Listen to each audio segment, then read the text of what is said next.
everyone, it's St. Andre here, and today we're going to briefly look at the matrix and some of the mistakes that are commonly made when doing the matrix and the RMCP requirements in terms of the FICA Act. So that's what we're going to be doing in this video.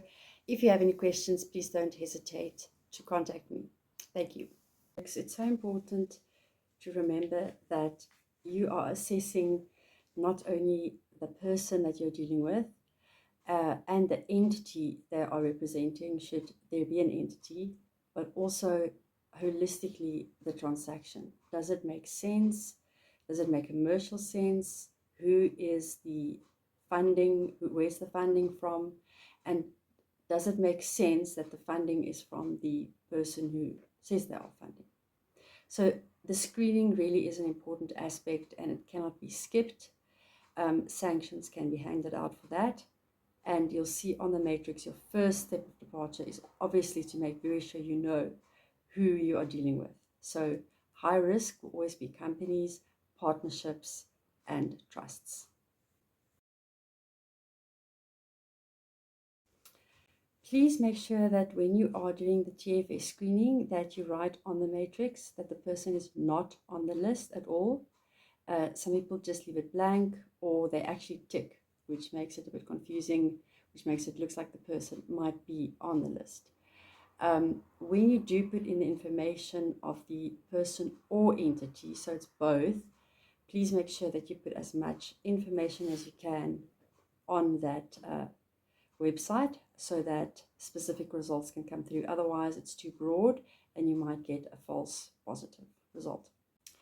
In terms of business and single transactions, obviously with estate agents, you have an ongoing business relationship and they should be FICA'd every at least 6 months to a year to make sure that all of their documents are in order. But with transactions that fall under them, they would be single transactions. But it's very important to remember to actually do the FICA on your business relationships. So these are ongoing. Also for developments, it's very important to make sure that your documents are updated. In terms of your DPEP, FPEP and PIP, domestic politically exposed person and foreign politically exposed person and prominent influential person, often the banks have a questionnaire which the customer must actually complete, which I think is the best route to take, as long as you have the definitions there so that they can see what they are agreeing to or saying that they are or not. A very interesting recent example of why these people are high risk is the Minister of Social Development, who actually employed her niece, who's a 22-year-old, and didn't really have the expertise or the skills for the position, but was appointed Chief of Staff. So this is a good example of where being in a position of power can easily cause you to become corrupt. It's high risk. It's definitely high risk. Please make sure that your client advises whether they are a DPEP, FPEP, PIP, or a family member or close known associate. And those definitions should be on the declaration that you send. Another thing that's really pivotal is the fact that the whole idea behind a matrix is to actually assign numerical values to the different parts of the transaction that you are assessing. So you've got low risk, medium, and high. And if you're not sure, just ask your deputy or your head.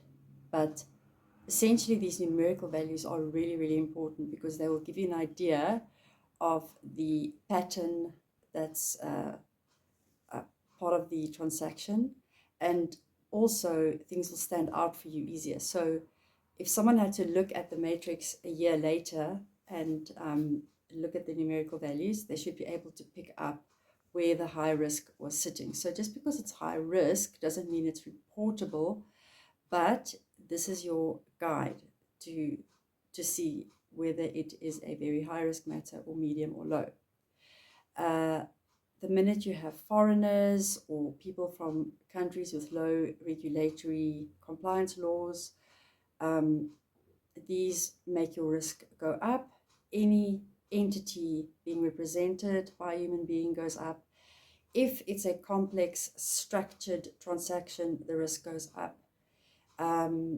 If you have governmental departments, if you have ministers, DPP, and if it doesn't make sense, well, then it goes over to being suspicious. So how I always put it is the question you ask yourself, is there anything suspicious about the matter? Then you know it's reportable. But even if everything is high risk and it still makes sense, meaning after you've scrutinized the documents, they still make sense, then it's not reportable. It's only reportable if they are on the TFS list, if they pay in cash, which is physical money or coins, called the CTR, more than 50,000 Rand into the trust account, and there's not a logical reason for that, or there's anything suspicious even before they're on boarded as a client. So should they have a initial consultation with you and you pick up that something doesn't make sense, maybe they want to do something that assists them with tax evasion, then you would report them. So please look at the reports, which I will just add at the end of this. I often get the question, how many times do you ask your client for documentation? How many times do you have to call them? I would say that it would be reasonable to ask twice, and also to make sure that they understand what you're asking, because if you're asking for source of funds, not everybody, in fact very few people, know what and why it needs to be sent, and because it's oftentimes quite personal information that they have to hand over, people can be quite reluctant. But please bear in mind that FICA completely overrides POPI in terms of these customer due diligence requirements, sources of funds, which is mandatory for conveyancing transactions. So that the client cannot come with their personal information, must be protected. It does not work that way.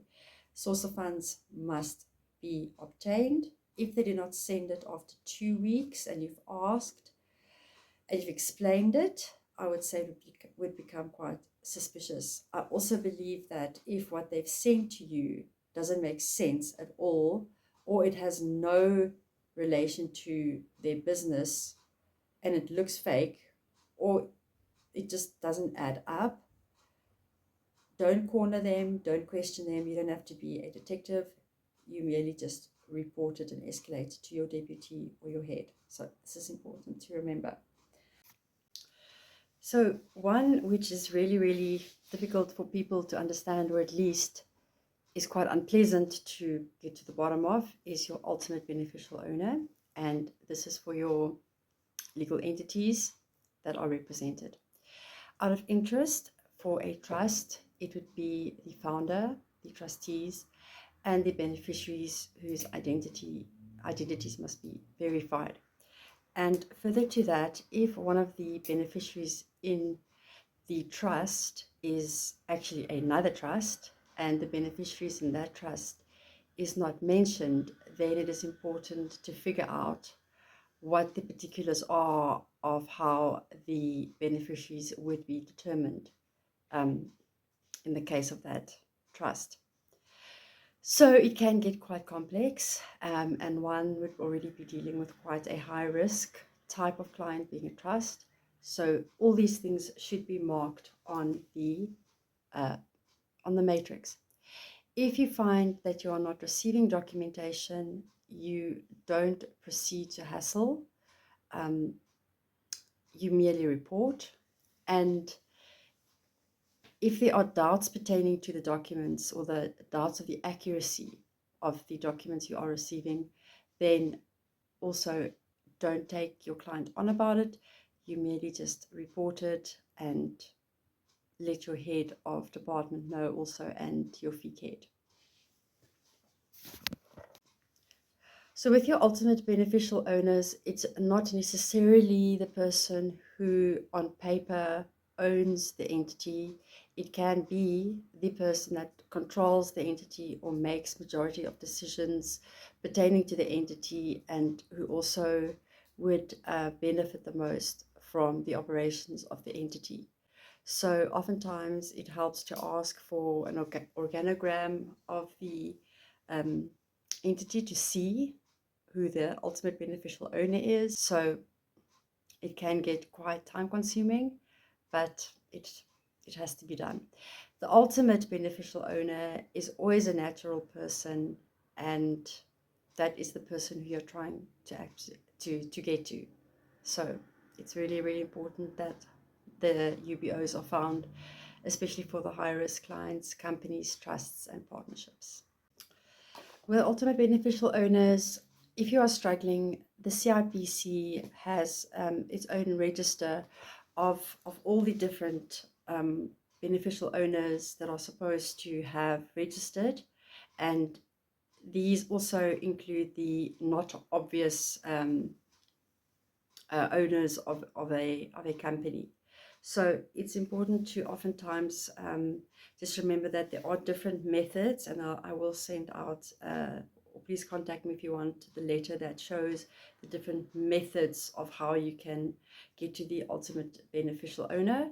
But the CIPC also has their registers, so that should also be of assistance.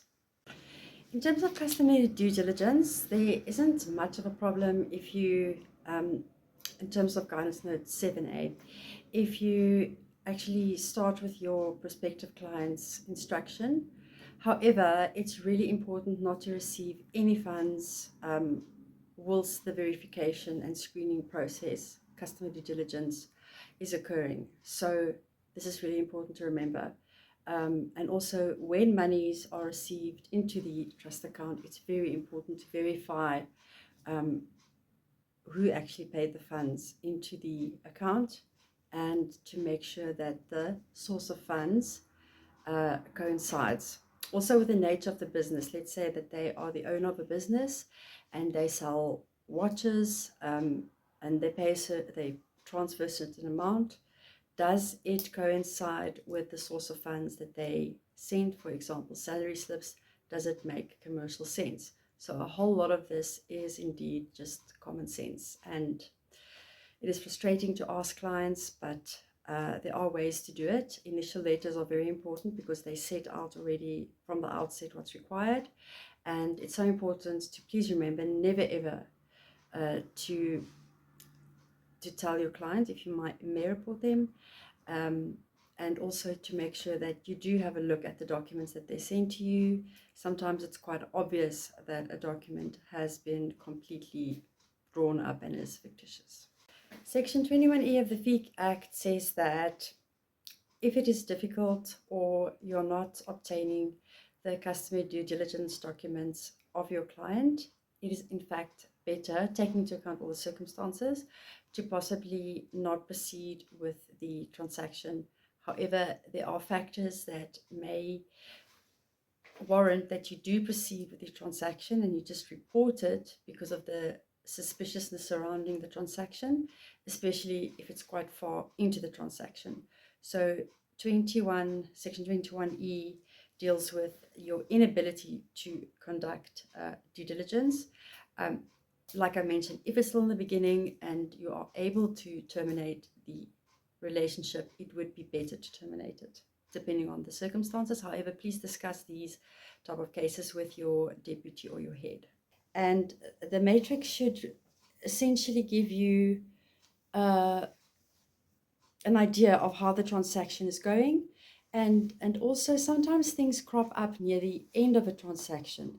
And then it would be very, very important to obviously maybe redo a screening, or maybe you come to the conclusion that someone lied and they are in fact a DPEP, FPEP, or PIP, or they became one during the transaction, but they didn't tell you, to then do an adverse media search report, which is a report on them to see if you can find any adverse articles or anything as such.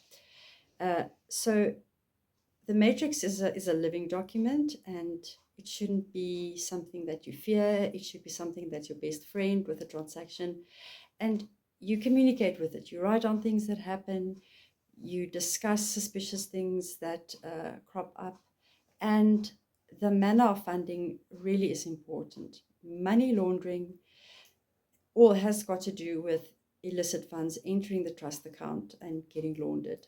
So it really is important to ask yourself, does this make sense? Does it make sense? Does the location where the firm is at make sense, that this client would have chosen the firm, them being, say, miles and miles away from the firm? Why would they choose the firm?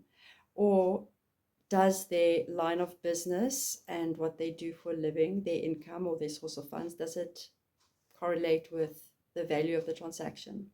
So it really is something that you use your common sense. Please contact me should you have any questions, and please remember to do your numerical values to make sure that all third parties, which are the highest risk, third parties are your highest risk, really go through the screening and the customer due diligence or additional due diligence. Bear in mind, enhanced due diligence is where there is a higher risk situation and you have to use extra precaution and really scrutinize the transaction, and anything suspicious, just report it immediately. I will be putting out the timelines for when reporting must happen. If a report is too late, then remedial actions must be taken, and you don't want to put yourself in that position. So please, guys, remember that your CTR report must be within 3 days. Your SAR and your STR is 15 business days, and I'll put the rest of them up as well. But please remember, it's pivotal. Do not wait with your reporting. It also defeats the whole object of the Act. Thank you so much.